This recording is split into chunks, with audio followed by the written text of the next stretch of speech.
Quand Jacob s'enfuit de devant la colère de son frère Ésaü, il se dirigea vers Haran, le pays de la famille de sa mère. Seul et fatigué, il se reposa une nuit dans un certain lieu et posa sa tête sur une pierre. Dans ce silence, Dieu lui apparut dans un rêve.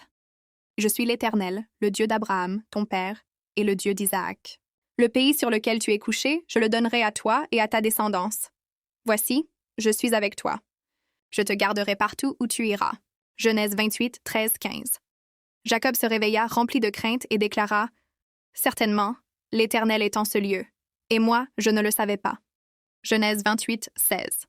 Il dressa la pierre à la verticale, loignit d'huile et nomma cet endroit Béthel, faisant vœu que l'Éternel serait son Dieu s'il le guidait et le gardait réellement. Fortifié, Jacob arriva enfin près de Haran. Auprès d'un puits, il aperçut Rachel, la fille de Laban, qui venait avec le troupeau de son père. Épris d'elle, Jacob roula la pierre et abreuva les brebis. Bientôt, il l'embrassa comme parent et fut accueilli dans la maison de Laban. Pendant 7 ans, Jacob travailla fidèlement pour obtenir Rachel en mariage, et ces années lui parurent peu de choses, à cause de l'amour qu'il lui portait. Genèse 29, 20.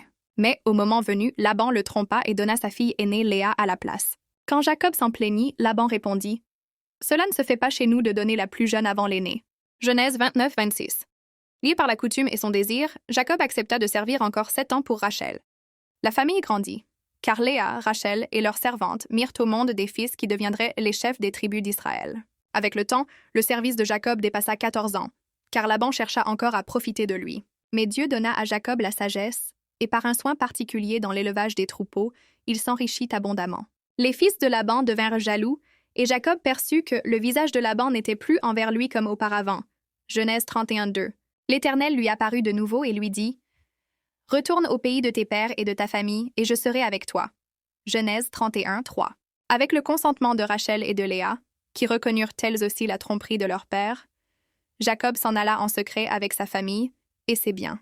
Quand Laban le poursuivit, Dieu intervint et l'avertit de ne pas faire de mal à Jacob. Genèse 31, 24. Finalement, ils conclurent une alliance incertaine à Mitzpa, un simple tas de pierres servant de témoin. Ainsi Jacob partit libre, prêt à affronter sa plus grande épreuve, retrouver et se réconcilier avec Ésaü. Ce récit montre la transformation de Jacob, autrefois fugitif, puis serviteur trompé, mais toujours préservé par l'Éternel qui le façonna pour faire de lui le patriarche d'Israël. S'il vous plaît, partagez cette vidéo puis abonnez pour les restes histoires bibliques. Merci.